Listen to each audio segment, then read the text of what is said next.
சுவர்க்கம் என்பது வெறும் வார்த்தையால் கிடைத்துவிடப் போவது கிடையாது. மாறாக எம்முடைய வார்த்தைக்கு செயல் வடிவம் கொடுத்துவிட வேண்டும். பிரயோஜனமான 3 தலைப்புகள் எடுத்திருக்கிறேன். அதில் அடங்கியிருக்கக்கூடிய 5 விதமான பலனுள்ள துஆக்கள். என்ன விஷயம் என்றா, எங்களுக்கு ஏற்படக்கூடிய இந்த கவலை, பிரச்சனை, இந்த பயங்கள் இப்படியான விஷயங்களை விட்டும் நாங்கள் பாதுகாப்பு பெறுவதற்கு, எங்களோட கவலை, இந்த சஞ்சலங்கள் எதில் வருதுண்டா, நாங்கள் கடன் எடுத்திருப்போம், இதில் நாங்கள் பயந்து கொண்டிருப்போம். அடுத்தது எங்களோட வீட்டில் நெருக்கடி, கஷ்டம், இதை நினைச்சு கொண்டு நாங்கள் கவலைப்பட்டு கொண்டிருப்போம். அதே போல ஒருத்தர் வியாபாரம் செஞ்சு கொண்டிருப்பாரு, அவருடைய வியாபாரத்தில் அவர் பயந்து கொண்டிருப்பார். இப்படியாப்பட்ட பயங்கள் எல்லாம் நீங்கிறதுக்கு ஒரு அருமையான ஒரு துஆ.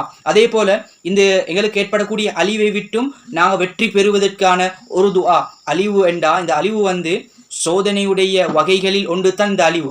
அழிவு எப்படியா நிலைமையில வரும் என்றா, எங்களுடைய உறவினர்கள் குடல்வாய் ஜனங்களை துண்டித்து குழப்பம் உண்டாகக்கூடிய நிலைமை, இப்படியாப்பட்ட ஒரு அழிவு. அதே போலத்தான் ஜீனா, வட்டி, இது பக்கம் மீண்டு கொண்டு செல்றது, இது அப்படியே பரத்தி விடுவது, இப்படியாப்பட்ட அழிவு. இதை விட்டும் பாதுகாப்பு பெறுவதற்கு, அதே போல பேராசை, பலகீனத்தில் இருக்கக்கூடிய நிலைமை, அதே போலத்தான் பெற்றோர்களுக்கு நோவினை செய்கிறது, அவர்களுக்கு கஷ்டம் கொடுக்கிறது, இப்படியாப்பட்ட நிலைமைகளை விட்டும் வெற்றி பெறுவதற்கு அருமையான ஒரு துஆ.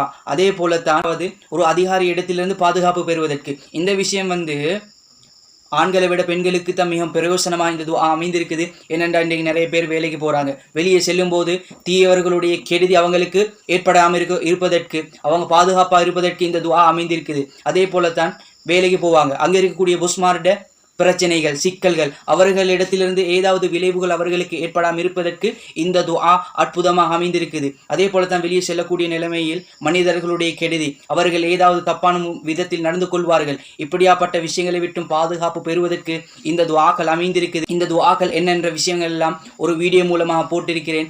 அந்த வீடியோ லிங்க் கீழே ஒரு சின்ன ப்ளே பட்டன் இருக்குது, இதை கிளிக் பண்ணி பார்த்துக்கோங்க, பிரயோசனமாக இருக்கும்.